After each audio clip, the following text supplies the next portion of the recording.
What's up guys? So a few months back I made a video on the best investment streams for beginners, and after watching that video, many of you have been popping this popular question: between stocks and real estate, which is the best investment streams? So I made this video to address that issue, give you a full breakdown of both investment streams, and later in the video I will tell you which one is better. But before I do just that, if you are new to the channel, welcome. I upload videos on personal finance, investing, real estate, and business, all to help you take control of your finances, attain your freedom, and live the life you truly deserve. So if that sounds cool to you, you can consider subscribing. With that said, let's get right into the video. First, let me start by hinting that both stocks and real estate represent one of the best investment strategies known to investors today, because both investment strategies have a reputation for high returns. So I have to say that both deserve to be at the top of the list of one's retirement portfolio. However, before deciding to invest in stocks or real estate, you should carefully consider the following points. 1. Control. That is, will you have full control over the activities of your investment? Number 2. Asset tangibility. That is, will the investment result in any tangible asset? Number 3. Cash flow. That is, will an economic downturn, recession, or crisis likely to affect your investment? 4. Leverage. That is, will the investment require you to use only your money, or you can have the leverage of using other people's money or properties? Number 5. Liquidity. That is, which among stocks or real estate is easier to sell when the need arises? Number 6. Tax advantages. That is, which among the two investment streams provide opportunities for multiple tax advantages? So after considering all these factors, it's now time to know the advantages and disadvantages of both investment streams. So let me start with stocks. When you buy shares of a stock, you are literally buying a piece of a company. For example, if a company has 1 million shares and you own 10,000 shares out of that 1 million shares, then you are said to have 1% of that company. As the value of the company's shares increase, the value of your stocks also increase. So here are a few advantages of investing in stocks. Number 1. Longevity. More than 100 years of research has proven that despite all the economic downturns, the crashes, and the recessions, buying stocks, reinvesting the dividends, and holding them for a long period of time has been the greatest wealth creator in history. Nothing in terms of asset classes beats business ownership, and when you buy a piece of stock of a company, you are literally owning a piece of that business. Number 2. High dividends and returns. Because high quality stocks not only increase their profits year after year, but they also increase their cash dividends. This means that your income will grow substantially as the company grows. Number 3. Minimal or less work.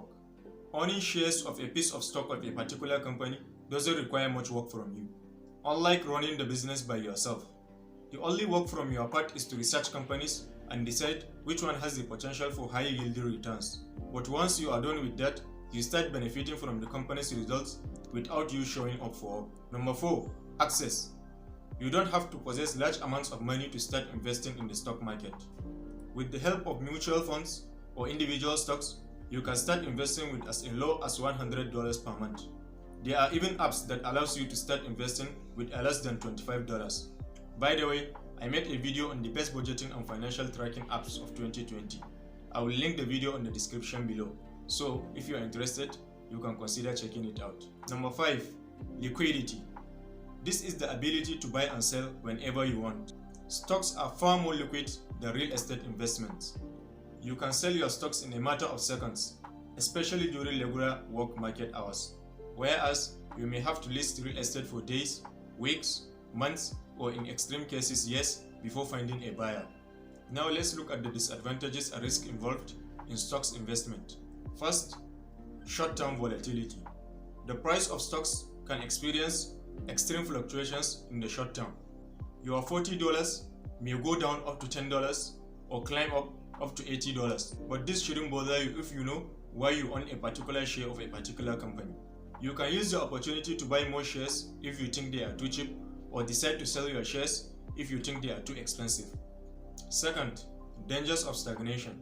If you invest in companies that don't have much potential for growth or innovation, then your stocks are likely to go not anywhere in terms of profit in 10 years or even during sideways market. Now, let's look at real estate. When you buy a piece of real estate, you are basically buying a land along with all the resources on it. Some real estate costs you money, as long as you hold on to them, like vacant lands, that you pay taxes and maintenance before deciding to sell it to a developer. While some real estate generates cash for you, such as apartment buildings and rental properties, where tenants pay rent while you keep the difference for a profit. Here are some advantages of investing in real estate. Number 1, comfort. Real estate is a more safer option for the middle class and poor because they grew up exposed to it. It's likely that most people have heard their parents talking about the importance of owning a home. So many people are more open to investing in real estate than investing in stocks and bonds, which sounds like rocket science to most people. Number 2, cash flow. Rents from real estate can provide a steady payment check from month to month on a monthly basis. If you observe, many investments only pay you in long term or when you sell your shares or investments. Number 4, leveraging debt. Using debt as your advantages in real estate investing is more likely than using debt for your advantages in stock market investing. Number 5, limited fraud. It's more difficult to fall victim of a fraud in real estate investing than in stocks market or bond, because you can physically show up, inspect your properties, check the tenants, and make sure the building is there before actually buying the place. Unlike stocks, which you just have the management and auditors to trust. Number 6, safety. Real estate are always safe in terms of economic downturns, recessions, or crises, because the buildings are always there. Now, let's look at the disadvantages of real estate investing. Number 1, time and effort. Compared to stocks, real estate investing takes much time to start and maintain. You have to deal with midnight calls about exploding sewages in a bathroom, or gas leaks, and more. Even if you hire a property manager to manage your real estate for you, showing up and meeting with people also requires more time. Number 2, continued cost. Real estate can cost you more money if the property is always there and unoccupied, because you still have to pay taxes, maintenance, utility, insurance, and more. Now, to answer your question, I have to say that both stocks and real estate has potential for high investments and high returns, and both provide long-term financial gain. But you have to note that both come with their risk.